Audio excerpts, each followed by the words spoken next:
Namanya tidak pernah disebut di wawancara manapun. Tidak di podcast, tidak di talk show, tidak di konten apapun yang mereka buat. Tapi orang-orang di sekitar lereng Gunung Kawi sudah hafal wajah mereka.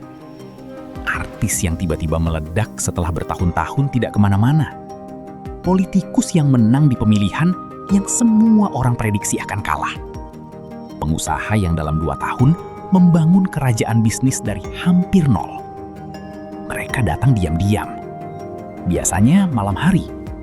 Biasanya sendiri atau dengan satu orang kepercayaan. Dan mereka selalu pergi sebelum matahari terbit.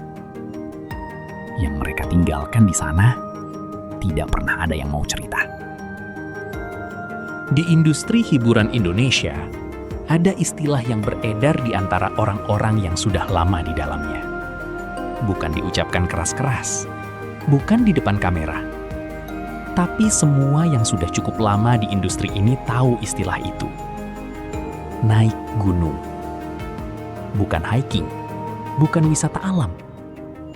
Ada nama-nama yang tiba-tiba meledak tanpa penjelasan yang masuk akal. Bukan karena bakat mereka tiba-tiba meningkat. Bukan karena konten mereka tiba-tiba jauh lebih baik. Tapi seperti ada sesuatu yang berubah. Dan perubahan itu datang tepat setelah mereka menghilang beberapa hari tanpa penjelasan yang jelas. Orang-orang di sekitar mereka mencatat, setelah kembali, ada sesuatu yang berbeda. Bukan dari penampilannya, dari matanya.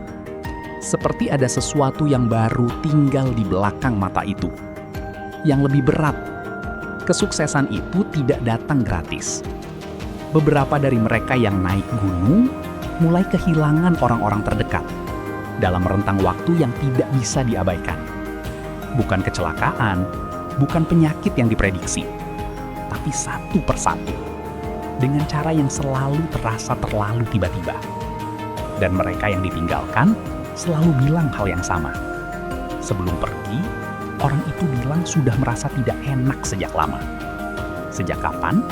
Selalu sekitar waktu yang sama dengan kepulangan dari naik gunung itu. Kalau di industri hiburan, orang menyebutnya naik gunung. Di dunia politik, mereka tidak menyebutnya dengan nama apapun. Tapi pola yang sama ada di sana. Mungkin lebih kuat, mungkin lebih dalam. Di setiap siklus pemilihan besar di Indonesia, ada nama-nama yang naik dari hampir tidak dikenal menjadi pemenang yang mengejutkan semua orang. Bukan karena kampanye mereka lebih baik, bukan karena tim mereka lebih solid. Ada sesuatu yang tidak bisa dijelaskan oleh strategi politik manapun.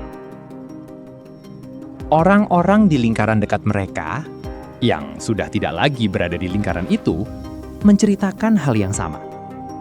Sebelum pemilihan penting, ada perjalanan yang tidak dimasukkan ke dalam jadwal resmi. Tidak ada press release, tidak ada foto yang diupload. Hanya pergi dan kembali. Yang berbeda setelah kembali, keyakinan mereka.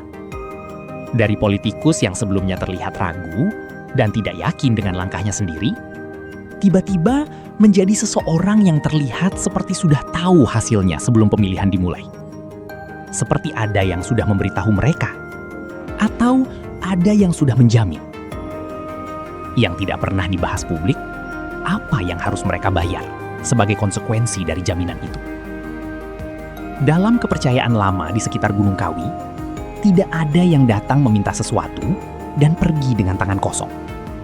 Apa yang diberikan selalu setara dengan apa yang diminta. Dan kekuasaan adalah salah satu yang paling mahal harganya di sana. Yang ketiga adalah yang paling banyak ceritanya beredar di masyarakat. Pengusaha yang datang ke Gunung Kawi untuk meminta kekayaan. Ini bukan cerita baru, sudah berlangsung ratusan tahun. Dan masih berlangsung sampai sekarang. Yang berubah hanya caranya datang. Dulu jalan kaki dari desa. Sekarang naik mobil mewah dan parkir di titik yang sudah ada yang mengatur. Yang tidak berubah adalah polanya. Mereka datang dengan membawa sesuatu. Bukan uang, bukan emas. sesuatu yang jauh lebih personal, dan sesuatu yang harus mereka tinggalkan. Bukan hanya itu malam, tapi seterusnya. Pengusaha dari Surabaya yang usahanya meledak dalam 2 tahun, menceritakan ini kepada saudaranya sebelum dia meninggal. Dia bilang, "Semua yang aku punya sekarang bukan milikku. Aku hanya boleh pakainya. Dan suatu hari, mereka akan ambil kembali, beserta bunganya." Yang dia maksud dengan bunga, tidak pernah dia jelaskan lebih lanjut. Tapi dalam 2 tahun setelahnya, semua yang sudah dia bangun runtuh dalam waktu kurang dari 6 bulan. Bukan karena krisis ekonomi, bukan karena manajemen yang buruk. Satu persatu, seperti ada yang mengambil kembali. Persis seperti yang dia ceritakan. Dan yang paling berat, sebelum semuanya runtuh, 3 orang yang paling dekat dengannya sudah lebih dulu pergi. Selebriti, politikus, pengusaha, latar belakang berbeda, tujuan berbeda, tapi satu tempat yang sama, dan satu pola yang tidak bisa diabaikan. Pertama, mereka semua datang diam-diam. Tidak ada yang mengumumkan perjalanan ini. Tidak ada yang dengan bangga bercerita bahwa mereka pernah ke sana. Justru sebaliknya, saat ditanya, mereka menyangkal atau mengalihkan pembicaraan. Kedua, kesuksesan yang mereka dapat setelahnya memang nyata, terukur, tidak bisa dipungkiri. Tapi selalu ada yang mengikutinya. Sesuatu yang hilang, seseorang yang pergi, sesuatu yang berubah yang tidak bisa dikembalikan. Ketiga, hampir semua dari mereka pada akhirnya membayar lebih dari yang mereka perkirakan. Dalam kepercayaan lama di sekitar Gunung Kawi, ada yang disebut sebagai hukum keseimbangan. Tidak ada yang datang dan pergi dengan membawa lebih, tanpa meninggalkan sesuatu yang setara. Dan yang paling sering tidak dipahami oleh mereka yang datang. Mereka pikir yang harus ditinggalkan adalah benda atau ritual malam itu. Mereka tidak tahu bahwa tagihan sebenarnya akan datang belakangan, dalam bentuk yang tidak pernah mereka duga, dan dari arah yang tidak pernah mereka persiapkan. Gunung Kawi tidak menolak siapapun yang datang. Tidak membeda-bedakan antara artis, politikus, atau pengusaha. Semua diterima. Semua dilayani. Tapi semua juga pada waktunya akan ditagih. Yang paling sulit diterima bukan faktanya, tapi kenyataan bahwa ini masih terus terjadi. Bukan ratusan tahun lalu, bukan di zaman yang belum mengenal teknologi.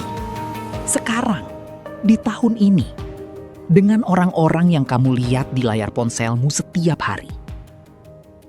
Gunung Kawi tidak butuh iklan, tidak butuh promosi. Mereka yang ingin datang selalu tahu caranya. Dan mereka yang sudah datang selalu tahu kenapa mereka tidak bisa dengan jujur menceritakannya. Kamu sendiri yang nilai. Apakah kesuksesan yang tiba-tiba selalu bisa dijelaskan dengan kerja keras dan keberuntungan semata?